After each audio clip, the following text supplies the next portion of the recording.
Welcome. You're now locked into another episode. Let's go! Of the Bear and Tails podcast, bringing you your weekly injection of gaming. Let's go!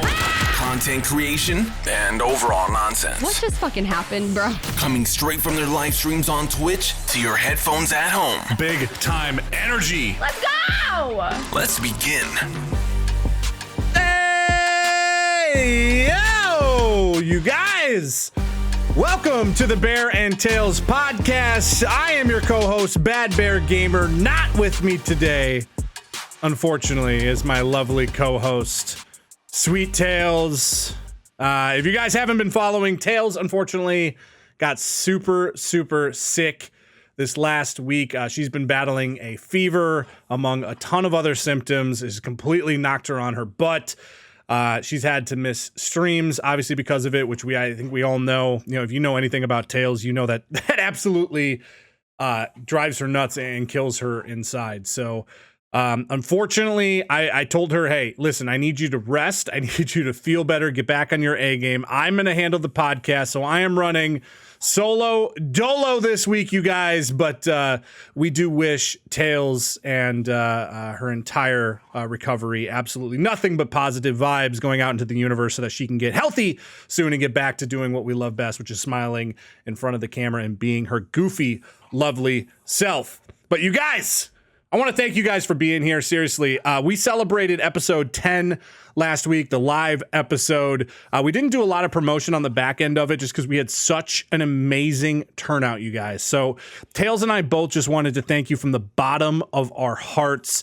It was such an incredible evening, filled with a ton of laughs. I mean, the whole night, I think, went something almost like 2 hours. I know Tails wanted to go longer. And listen, if you guys were hoping that it was going to be a full evening, that could be something that we easily could do in the future. I apologize. On my end, I was expecting us just to record a normal podcast episode. And so many of you guys know I have a daughter. I have a family. I had somebody who was watching my daughter and taking care of her during that time period. And unfortunately, got to a position where that individual had to leave. And so my family's got to come first. And I know Tails understands that. I know you guys get it, but it really did kill me to step away and walk away because I know we were having so much fun playing 20 questions and having drinks. And truth be told, that should be something that I think we do more often. Tails and I have kind of talked about just doing more kind of nonsense nights. Not necessarily just getting together and playing Warzone, but just shoot the shit, right? Get together and just mess around and have a lot of fun just kind of being our goofy selves. Much like you get that kind of chemistry on this podcast, I think that only gets amplified even more when we're both, live out on Twitch and doing our things. But you guys, the outcome, the final product of it, the show up. What am I looking for? Support is the word I'm looking for, you guys. It was absolutely incredible. So moral of the story, guys, is we want to thank you from the bottom of our hearts. Thank you for making it such a unique experience. Thank you for an amazing 12 episodes. And this marks episode 11, guys. And we're going to get started the same way we normally do with a wonderful review from you. Where's my drop? Got it.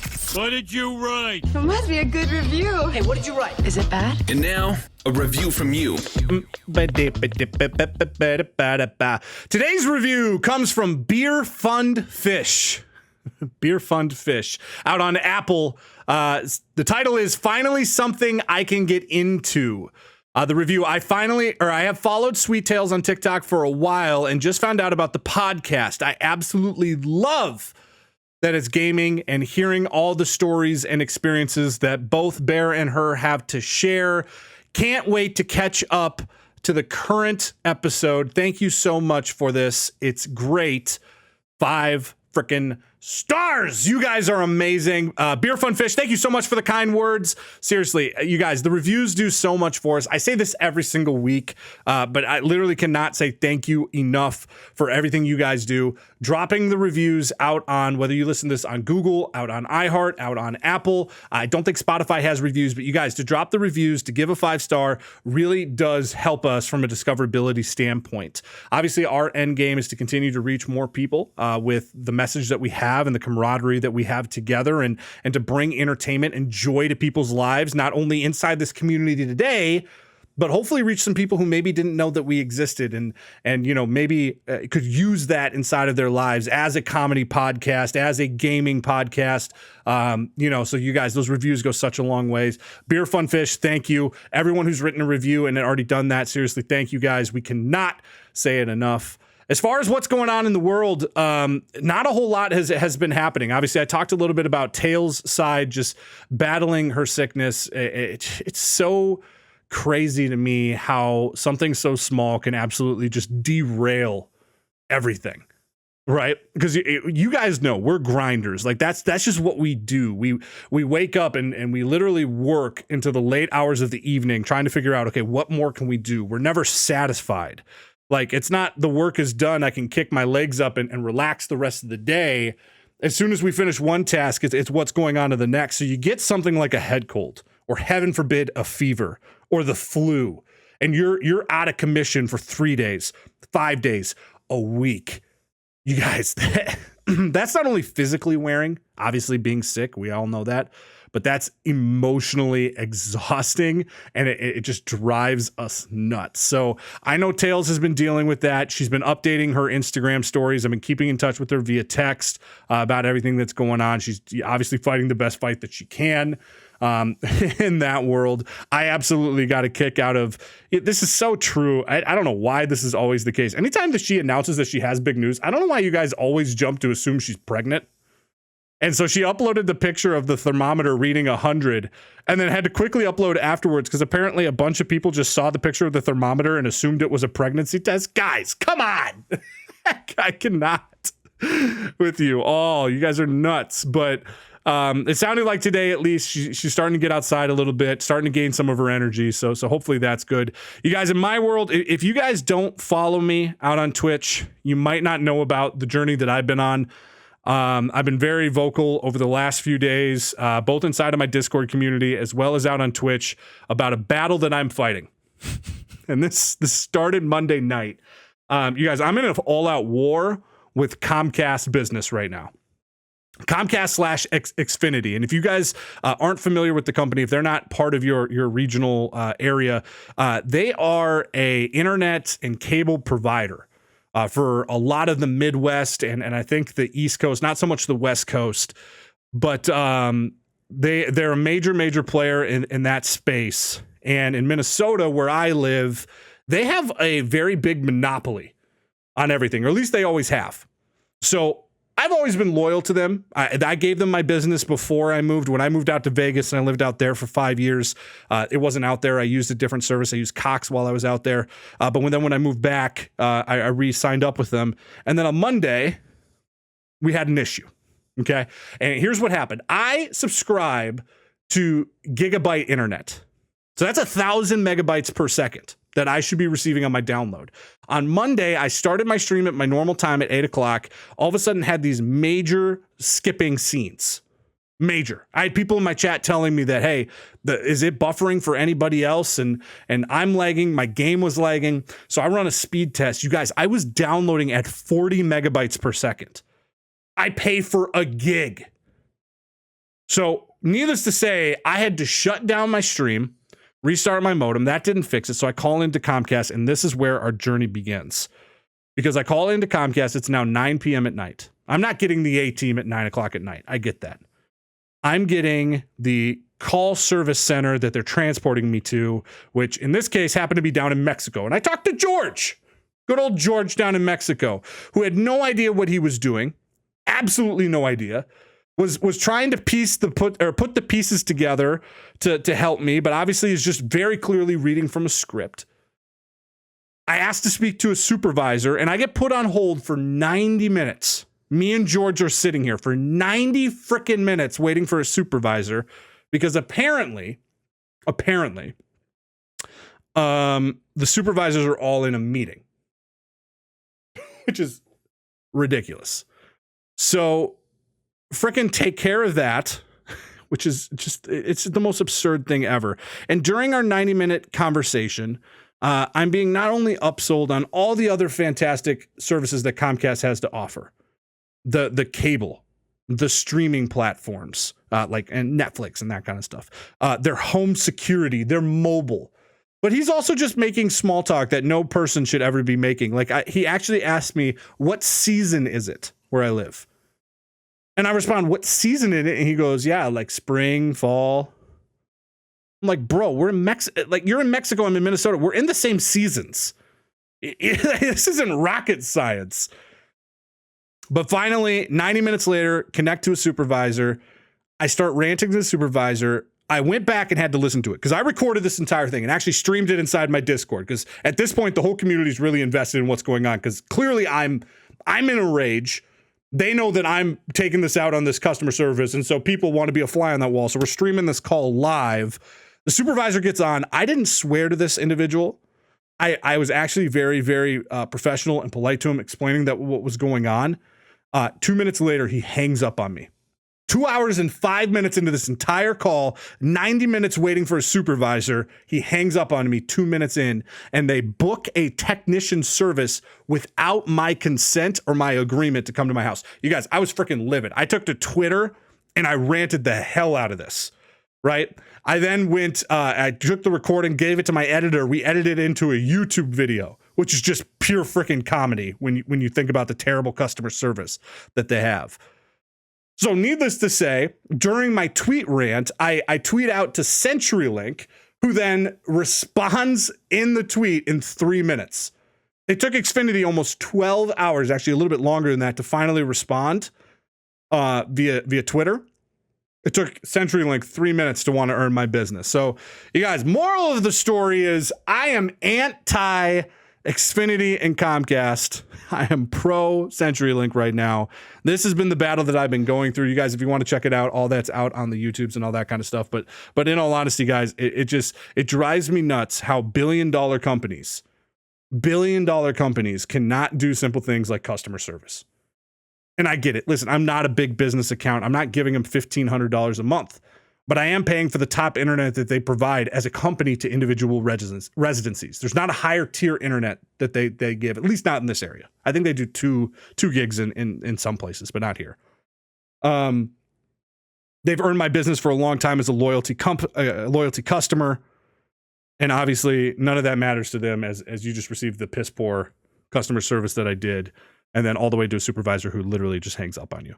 It blows my mind, you guys. But that's where I'm at. That's what I've been dealing with. Outside of that, not a whole lot going on. There's some good things in the news that we're going to get to. But before we do, quick question. Quick question of the day comes from Kyle M over on Twitter, who sent me a DM and said, hey, I got a really good question. And I took my time, you guys. I think these through. Okay. He asked, if one video game were to be made into a movie, which would I choose and who would star and direct it? Okay. Now I get the benefit, you guys, of not only picking the questions and going through these, but filling out the show doc. So I got some time to think about this, right? Which helps because this is a pretty loaded question. So I got some time to really sit down and think about this. And at first, I think the more cinematic games kind of came to mind to me. Right? Like, I think forever we've been talking about how cool a Halo movie would be. As cinematic as they are, and you guys know we love this series, both Tails and I, a Far Cry movie would be. You know, those games are already so cinematic. Part of me thought, how cool would it be to go back and not remake, because it technically was done, but the versions were so terrible, but like make a modern day, like Mario movie. Right, using those concepts. And yes, I know they were made in the early 90s. The movies are absolutely god-awful, abysmal. I know they were made. But I gave this some thought. And you know what honestly came to mind? What I think would be just a amazing movie concept was Diablo. If you guys aren't familiar, Diablo's a game made by the same company that makes World of Warcraft, that makes StarCraft. It is a very dark computer-based game traditionally, although it is available on consoles, but basically about the uprising of hell, right? And the heroes of Earth that have to save it. I think this would be a cinematic endeavor and something that could be so big and creative with so much amazing script play that could happen. And because it's that mixture of very dark horror, but I think, I want to bring more humor into it as well as I'm thinking through this. Like, you want it to be not just gritty and dark, but also, comedy. You want there to be some very comedic elements to it as far as character interaction, script play, situation, ridiculous situations of the whole thing. And so directing it, immediately the first director that came to mind for me was Jordan Peele. You guys don't know Jordan Peele. Jordan Peele is part of Key and Peele, the amazingly critically acclaimed sketch comedy show that no longer is running. But also he's branched out and done very, very gritty movies with some really good humor elements to it. But movies such as Get Out, which I don't think won movie of the year that year, but was nominated for it. I think it won horror movie of the year. Us was another one.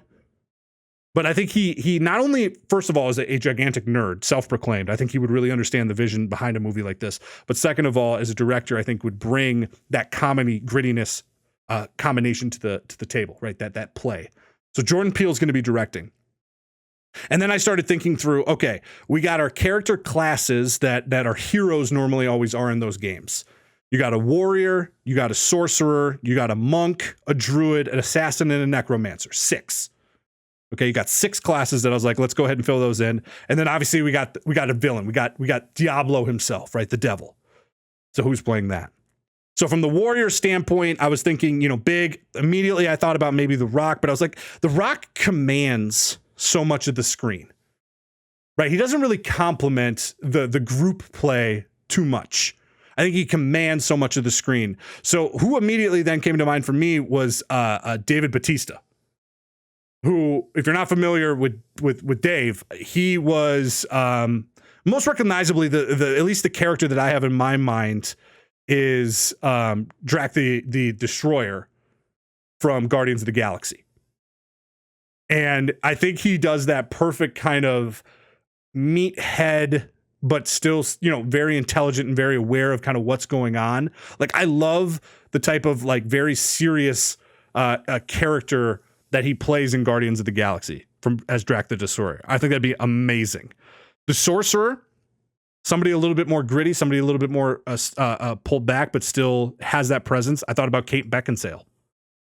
Kate Beckinsale, you have to know who Kate Beckinsale is, but Underworld. Right? She's got that really dark, kind of mysterious look to her. I think she'd play an amazing sorceress. And listen, Kate looks fucking phenomenal. She's 47 something years old or like that now. 49, I don't know, somewhere like that. The girl's freaking gorgeous. I say girl, woman. Madam Beckinsale. Freaking gorgeous. She's my sorcerer.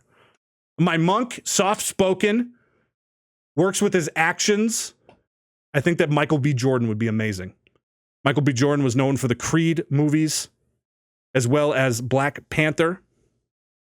I think he would be incredible as a monk, a little bit more soft-spoken, but definitely athletic, the type of person who's, says very little things, but all of a sudden just kicks your ass. I think that'd be great. The druid, I think, would be a really funny Tom Holland. Spider-Man. I think he brings that kind of awkwardness that a druid character should have. Like the whole concept behind a character turning into animals is comical to me. So I really like Tom Holland to play the druid character. The assassin. This is where I get a little creative with it, because the assassin. You want to know one of my favorite. When I start thinking of the assassin, and I start thinking of fight movies, right? I start thinking of action movies where people were kicking ass, and I want to bring another female to the table. Kick-Ass was one of my favorite movies for this of all time. The original, not the second one. The second one was meh, but the original. And Chloe Moretz is so freaking good in those. She's been a little bit off screen doing a little bit smaller production stuff as of late. I'd love to get her back into the kind of action. Being an assassin, somebody with bows, somebody with throwing knives, throwing axes, that kind of stuff. And then the necromancer I envision as this very, very kind of awkward character. Like the type of thing where you pan to a character and he's just standing behind them really, really dead-eyed. I think Bill Hader would be amazing for that. I think Bill Hader would be a knockout necromancer in this movie. The dude was so good in the movie It. He is so good in the movie in the TV show Barry. I think he'd be an amazing necromancer. And then when I got to Diablo, this is my opportunity to bring, this is all my fantasy, my opportunity to bring back what I think was the biggest missed opportunity inside the MCU, which was in Iron Man 3, the way they did the Mandarin wrong drove me nuts. drove me nuts. The way that they built Ben Kingsley up as the Mandarin was amazing. I would love to get him back into that kind of role where he's got these really deep, long monologues, right? And I think back to Iron Man 3 when Ben Kingsley, listen, is a well-documented, amazing actor. Like, obviously that list goes way beyond his role as the Mandarin. But like, specifically the reason I think about him is like when he's doing, his speeches in Iron Man 3 where he's like, you consider me a terrorist? I consider myself a teacher. Like, I feel like that type of like very serious, very, very like heavy monologues would be so well delivered by him. And then obviously as he transforms into shit, like that's all CGI. But there it is, guys. That's my Diablo movie. Tell me what you think about it. Let me know. Tweet at me. Post in the YouTube comments. Let me know what you guys think. Would you guys see my Diablo movie? I think it's lights out. Jordan Peele directing, David Bautista, Kate Beckinsale, Michael B. Jordan, Tom Holland, Chloe Moretz, Bill Hader, and Ben Kingsley. We're done. Sign me up. Sony, Warner Brothers. I'm free. Let's go. Let's make it happen, you guys. I've just made $1 million movie. You guys are coming. Opening night, March 3rd, 2025. You better be there. Let's get into the news. I want to know everything. I want to know everything. What's the news? Now, it's time for News and Noteworth. News and Noteworth from around the industry in regards to gaming and content creation. Warzone, we'll start here. Call of Duty, you guys know, is my primary game. The 80s Action Heroes event is happening now. During the live event, Tails and I talked about the introduction of John Rambo, the introduction of John McClane. What did we think about it? Now that it's here and we're actually able to dive in, here's my 2 cents. I don't mind it. I still stand behind. I'm not a huge fan of the movie characters coming in. I still stand behind that.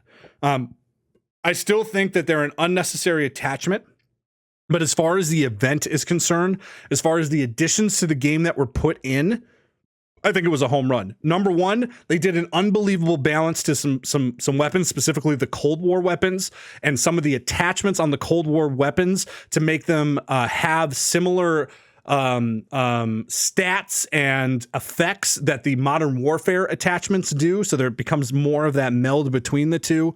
Very good balance between those. But then they did really cool things like from the movie Die Hard, Nakatomi Plaza, which is the setting of the very first Die Hard movie, is now in downtown Verdansk. It's the big building in the middle. I think they did an unbelievable job with this building. I'm not gonna lie to you guys. It's like 34 stories high. It's taller than whatever you wanted to call it before, Trump Tower or whatever. But it is literally almost 7 floors of playable area, including a roof, including multiple zip lines, multiple movement areas. You can crawl through vents. You guys, they're taking this away at the end of the event, and I wish they weren't. It is by far the most interesting and successful playable area they've ever introduced into Warzone. Any of the seasons. And think about it. They've introduced a lot of places throughout the time here, right? We had the subway system. We had the stadium opening up. I mean, there's been a ton of places that have been introduced. This is by far the most successful. And it is so much fun to play in there. It is just as much crazy and hectic as it is strategic. There's a vault that has $100,000 in it and a ton of perks and attachments. It's a grab bag fight. But listen, if you don't want that, you don't have to go there. It's not like that's going to win you the game at the end of the day. Does it help if you're the last team standing? Sure. But it basically became the new superstore. But I think the key points or key places of interest, the KPIs that they put in were very, very strong in this. I could do without the movie characters, whatever. But I love the balances that they did. I love the Nakatomi Plaza. I wish they weren't taking it away. But if you guys haven't had a chance to play it, again, highly recommend it. It is a lot of fun. And if you guys have played it, you probably know exactly what I'm talking about. New trailers that aired this week. Back for Blood, the brand new sequel to the Left 4 Dead highly anticipated game. Tails and I talked about this a couple weeks ago, that the announcement and it was coming. The character trailer happened, which introduced you to some of the characters, or what they call the cleaners. And if you're unfamiliar with that, the cleaners basically are the ones who are quote unquote cleaning up the city, right? They're the zombie killers. And they went through and introduced us to, I think it was 7 total characters that you're going to be able to play, and some of the perks and benefits of each one. You guys, this was something that I've been talking about on stream for a while that I wish Warzone would do. I think it'd be so cool if your operator gave you additional perks, or there was a benefit to specific operators. So operator A makes me a little bit faster. Operator B, I can hold more ammo. Operator C is always got ghost active, like stuff like that. And modifying it. And obviously Back 4 Blood is doing this. So some of the things that are going to be on there, Walker is a ex-Marine. He gives your team added damage and added team health.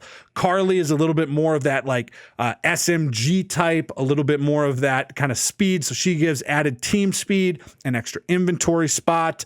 Jim is the sharpshooter, added ADS speed and added damage to weakness spots on monsters. You guys, I think this is so cool. And the thing I love about these games, if you never played Left 4 Dead, is there's such a good cooperative game. It's 4 people. Like, it's so much fun if you get 3 of your friends, obviously, you plus 3, to get together, right? And to strategize which characters are you and why, and trying to build off of each other. And that's what makes RPGs, I think, great, right? You think about like World of Warcraft, and like, yes, there's the online community aspect, but part of that is also when you go on raids, like having the key pieces that you need, right? Having a healer, having a tank, having a sorcerer.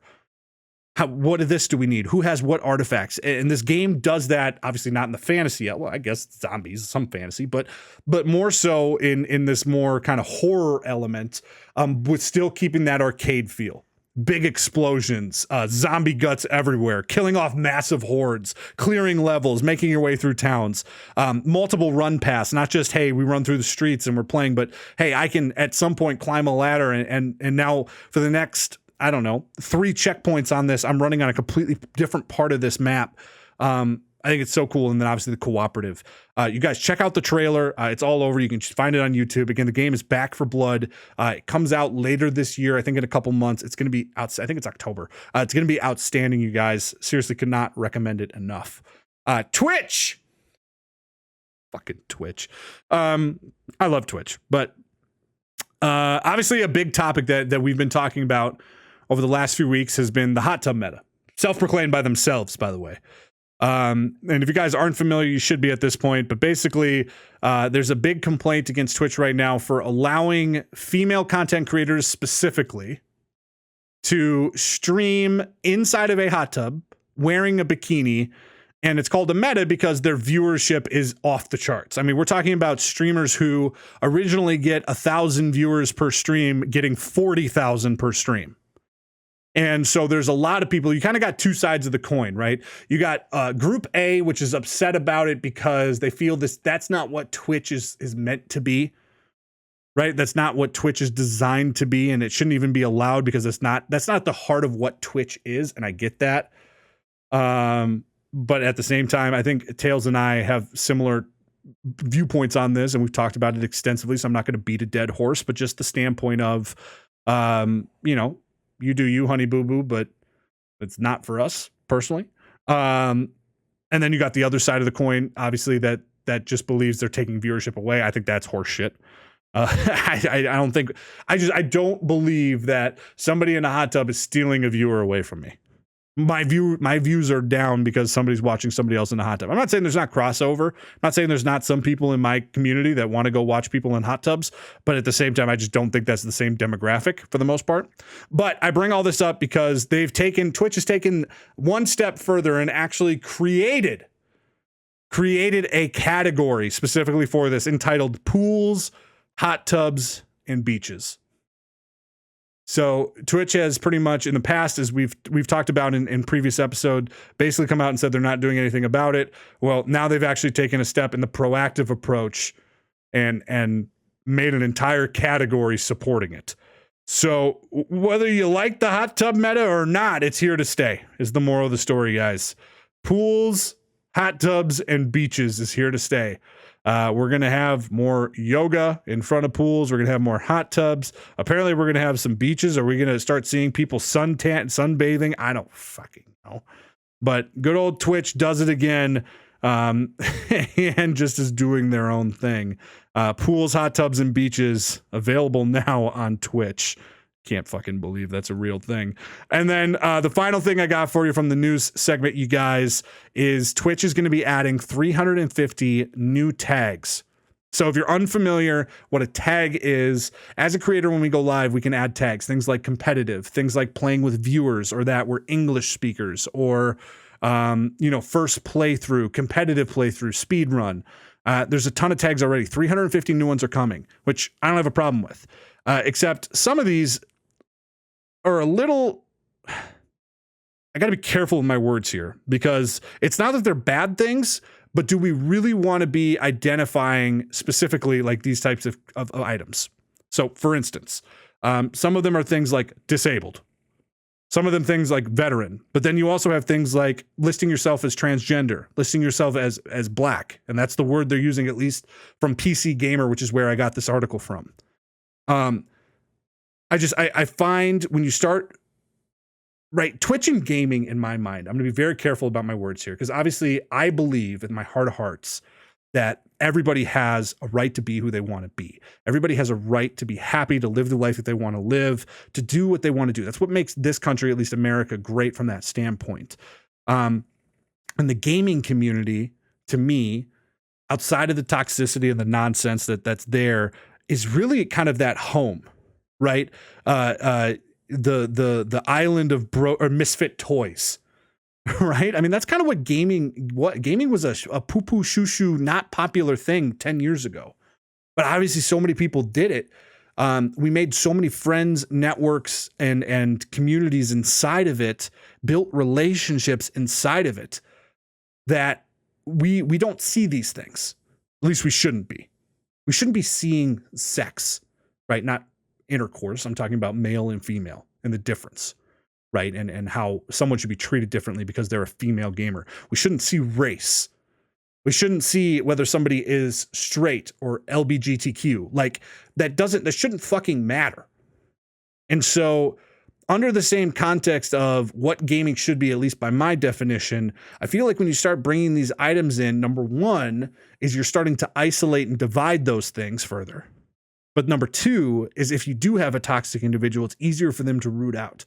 I mean, imagine you have a racist account. You got a bigot, right? And all he has to do is type in the category black, and he can now pull up African-American content creators and just go one from the other until he gets banned.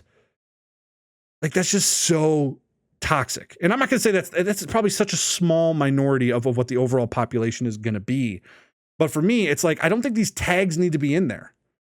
I just don't. And I don't know how much people actually search by those anyways. Like, how many times people are like, I really want to see competitive gameplay or playing with viewers. Like, I don't know. Personally, I search by game and content creator more than the tags. But it's interesting that Twitch is taking this stance that they're adding in 350 new tags, including some of these more very, very specific ones. You guys, I have to be very careful with my words, as I've been saying, but I hope you guys understand kind of what I'm saying.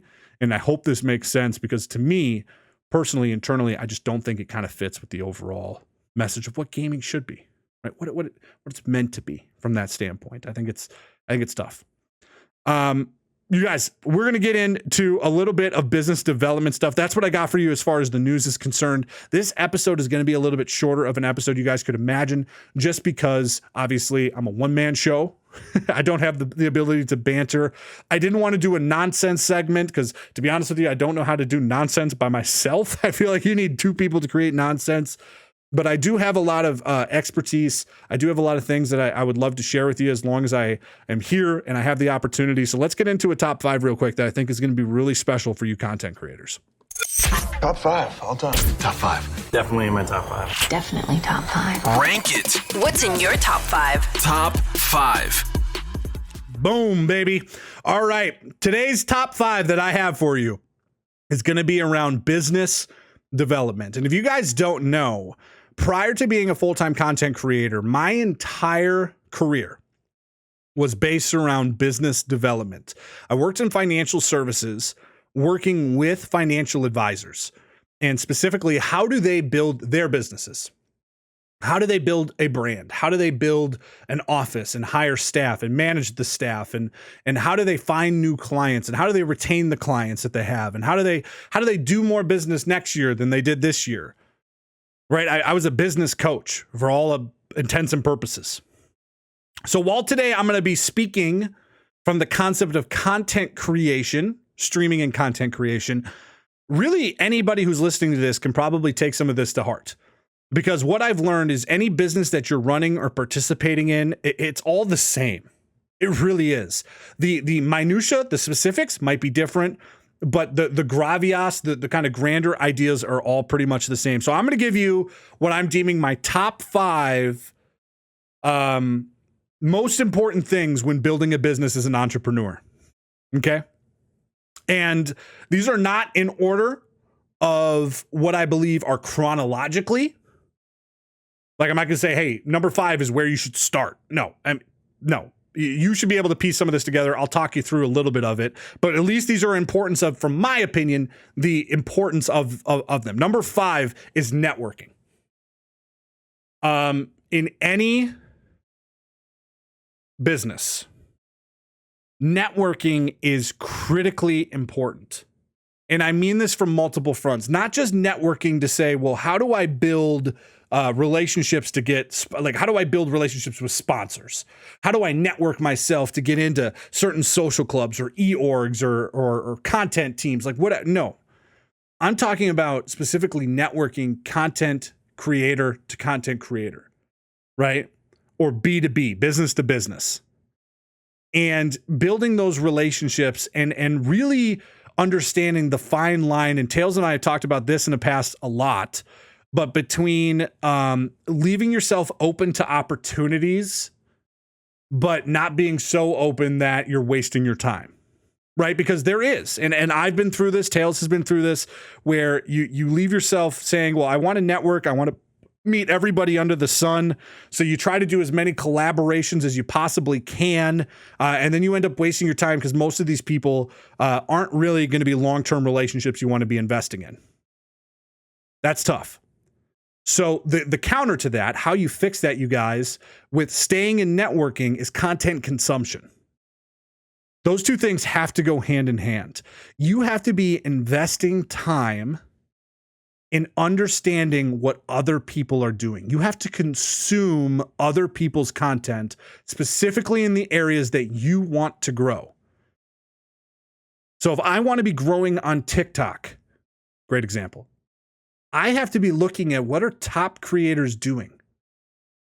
What trends are they doing? What type of content are they creating? And I'm not saying you then have to go out and do that content, but you have to at least study and understand, why is it successful? What part of this makes it successful for them? And what can I adapt to my business to help me be successful?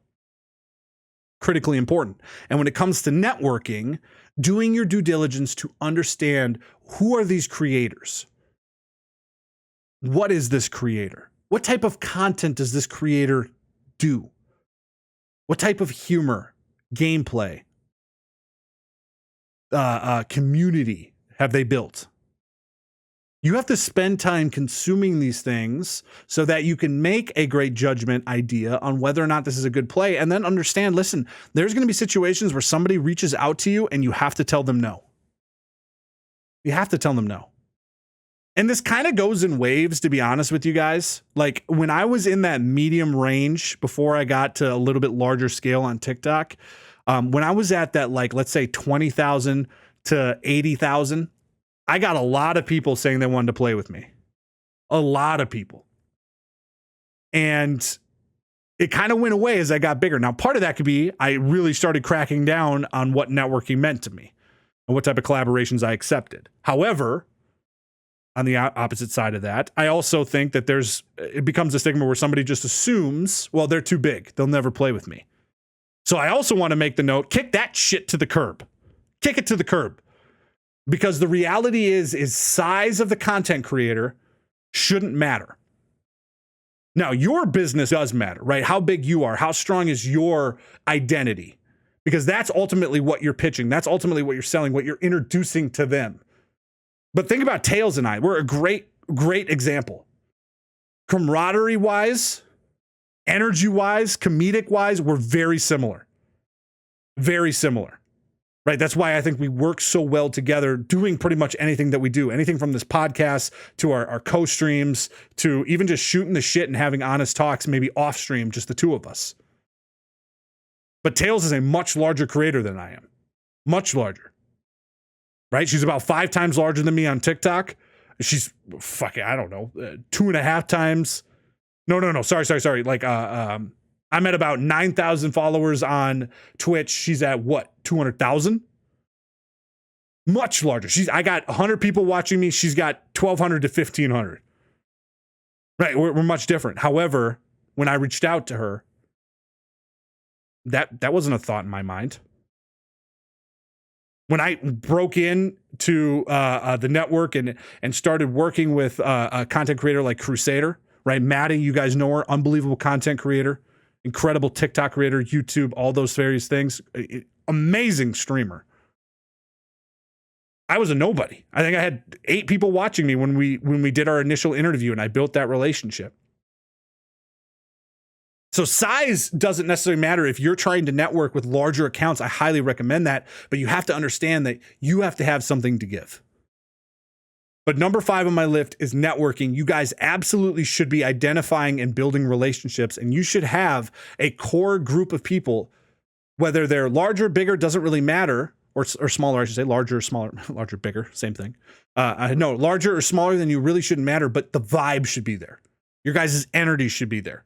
Every time you guys play, it shouldn't be forced. It should come very natural. That's huge. Number 5, networking. Number 4, metrics and goal setting. This is crazy to me, the amount of times that I see people in business afraid to set goals, afraid to put pen to paper to say, this is what I want to accomplish. And not necessarily annually. And January 1st saying, well, New Year's resolution, this is what I want. No, fuck that. What do you want to do over the next 30 days? What do you want to do over the next 3 months, 6 months from now? If at January, I went to you and I asked, where do you want to be in June? You should have an answer for that. What are you working towards? Not just, I want to be big. I want to have 20 viewers. No, take it a step further and ask yourself, once you have those goal setting, what are the metrics required to get there? So if you just hit affiliate, and you're shooting for the stars, and I'm all about thinking big, guys. Listen, I'm all about thinking big. You say, I want to hit partner. Great, excellent. You got to go from 3 average viewers to 75. How are you going to get there?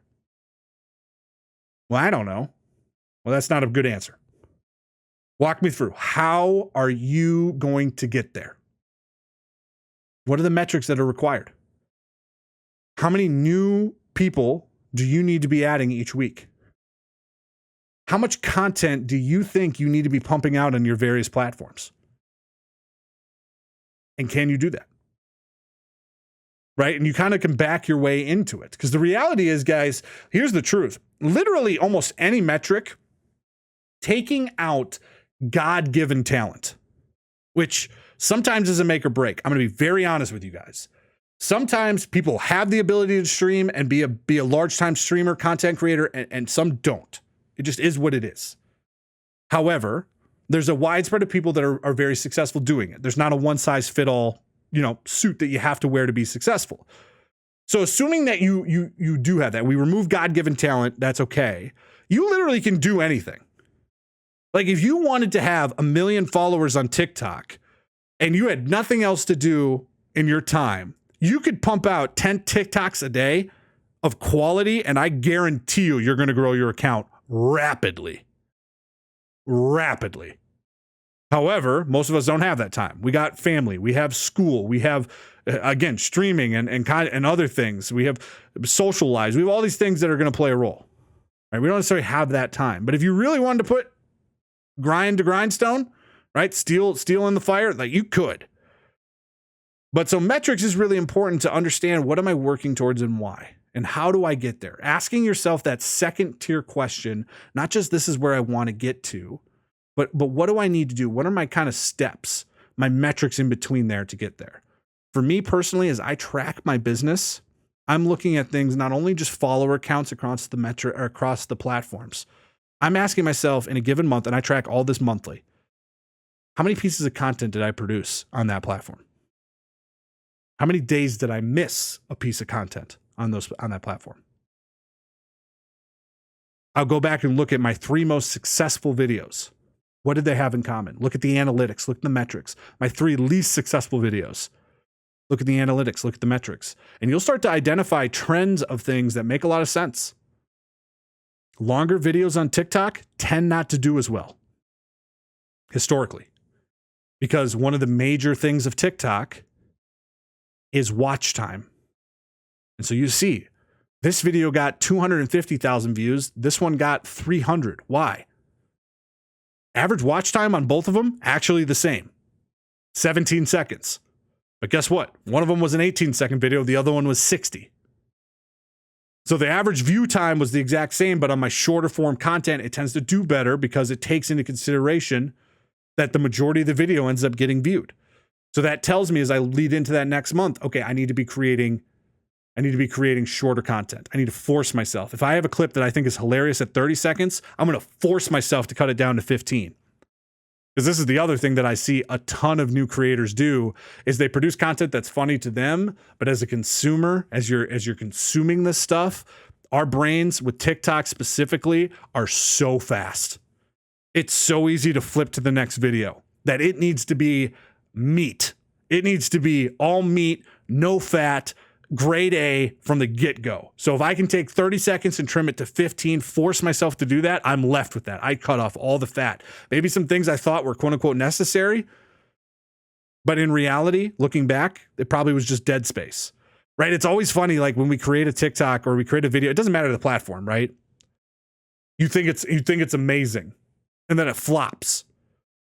And then once you're faced with the reality that this video flopped and you look back at it, now you see it from a different standpoint. You say, well, shit, yeah, there's a lot of dead time here. I had about 3 seconds at the beginning of this video. That's me running to start to make the play that I was about to make or start to have the moment that I was about to have. That I probably could have cut that out. And now in the first 0.5 seconds, the viewer is being introduced to really what I want to show them. That's it. That's big. But make sure you guys are tracking metrics and doing goal setting. That's so important for your brand. Number 3. Branding. It is so critical. And when I say branding, I'm not just saying I have a color scheme, I have a logo. But even beyond that, you guys, is really understanding who you are. What makes you different?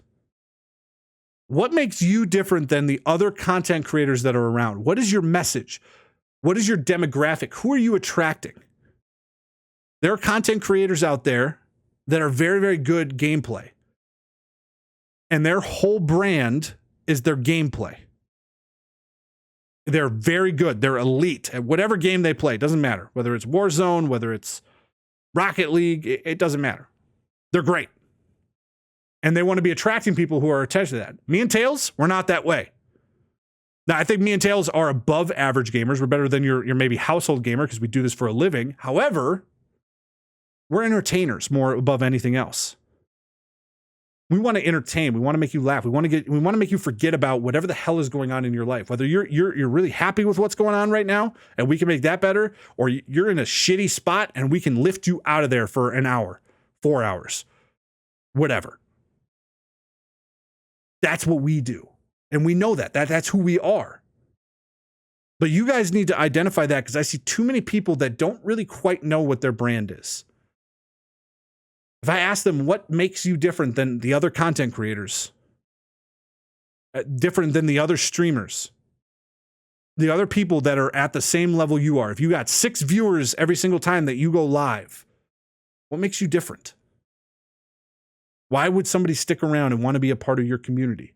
And the more that you identify that, and then the more that you isolate it and you play into it, the better things will get.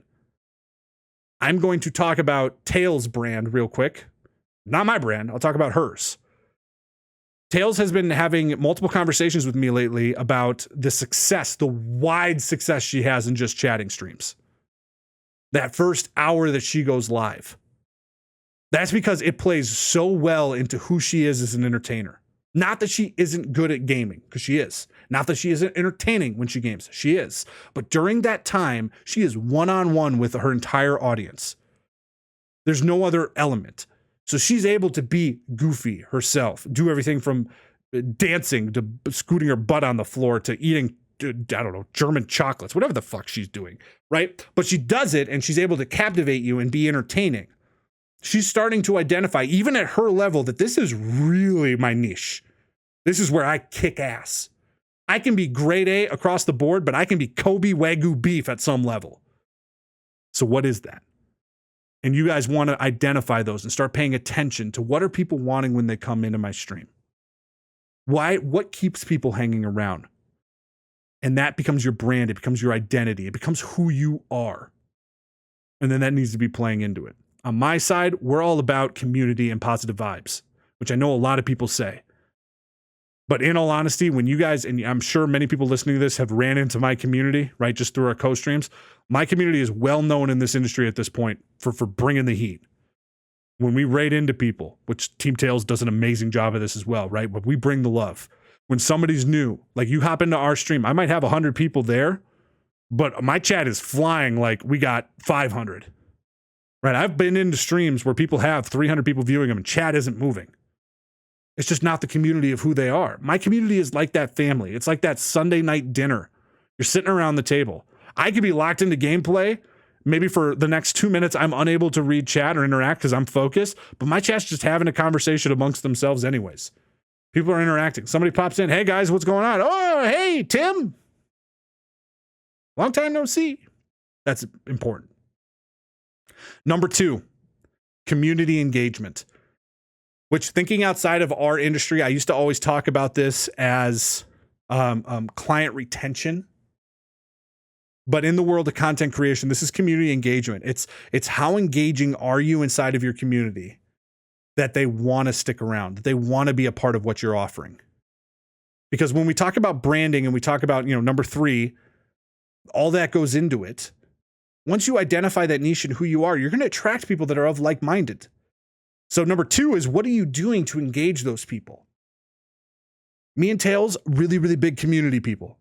So we do things like community night. We do things like our Discords. We're extremely active in our Discords. Tails, more than myself, does an unbelievable job at keeping you posted with. She's very IRL friendly, right? She's on Instagram, keeping you posted with what's going on in her real life. Like that's huge. Community engagement. They want to be engaged with the creator. We're more entertaining. If you're a little bit more technical, you're a little bit more introverted, right? What does that look like from your standpoint? One of my favorite creators of all time, her name is Dish. She used to be just Dish. I think she's just now. I think she used to be Dishy. But she does a lot of Genshin Impact. She's a little bit more introverted. But the thing that I love about Dish is she knows who she is. And her content on TikTok was very, very introverted from the standpoint of inner monologues, very artsy.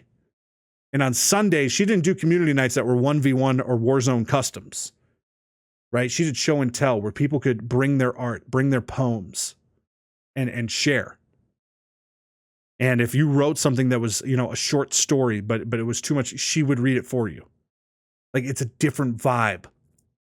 But she built her community on that. And Dish and I talked about 6 months ago. And my metrics at that time surpassed hers. From the standpoint of viewers, from the standpoint of total subs. But she stayed true to who she is. She knew her brand identity and she stayed vigilant. This girl, I kid you freaking not, is getting 2,000 people viewing her right now. 2,000 people viewing her. She's becoming one of the largest people playing Genshin Impact. And the thing I still love is, even through all of this, when I pop into her stream, it's the same goddamn vibe as it was before. Everybody has different paths, you guys. You cannot judge yourself off of the growth of others. I need to be here because they're here. No. Some people bloom early, some people bloom late. I believe that those who continuously work hard will always find success. Those who don't or cut corners will always find failure, and they'll blame other things. However, when it comes to community engagement, once you find that niche and you know who you are, play into that. Figure out what is it that I can be feeding my community that makes it say, I feel value here. with this creator? I feel comfortable with this creator. And once you can answer that, sky's the limit. But you need to have community engagement. It's so important. I put it at number 2, only behind number 1, which it should be no surprise, which is a marketing plan. How are you reaching new clients? How are you reaching new viewers? How are you reaching new members inside of your community? You need to have a plan of attack, and then you need to execute it.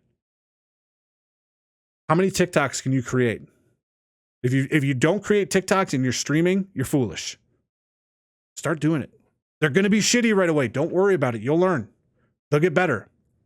I literally was just looking back at some of mine. They were absolute crap when I got started. They've gotten better. And even now, I still don't fucking know how this works.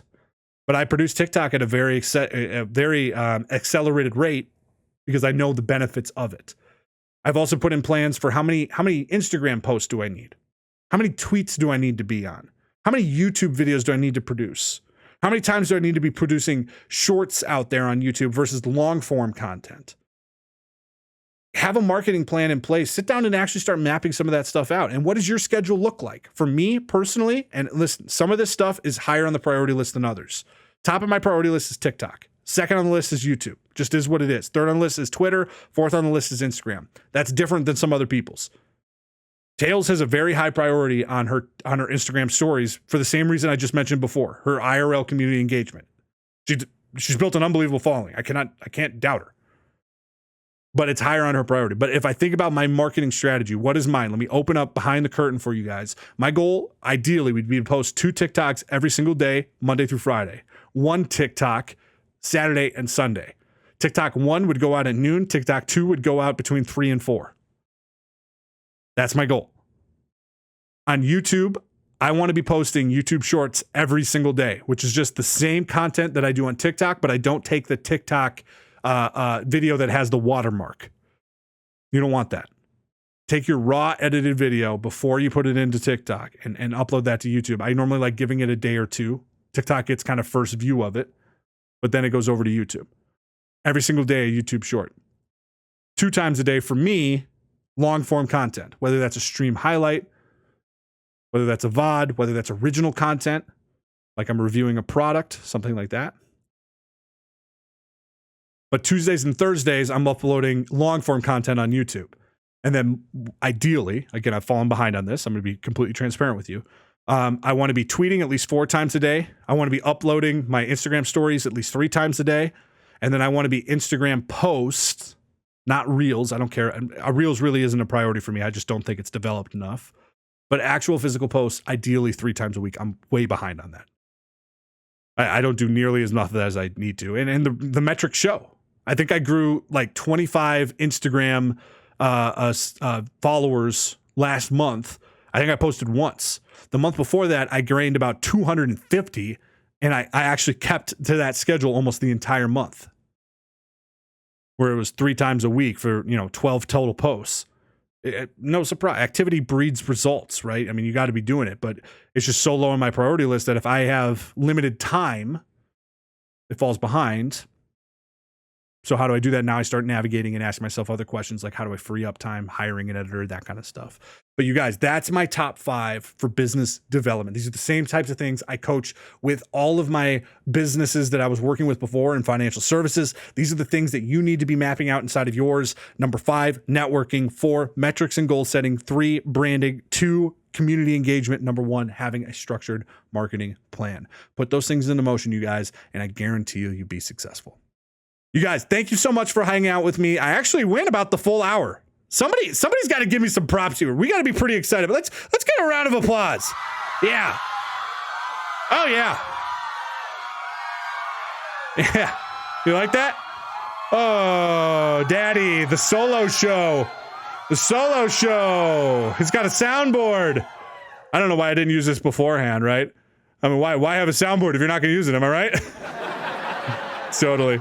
You guys, thank you so much for hanging out with me. I love you guys. I hope you all are staying safe, staying happy. This has been episode 11 of the podcast. Make sure to follow us on all of our major socials out on YouTube. If you guys want to see the video, subscribe at your favorite podcast, whether that's Apple, Google, iHeart.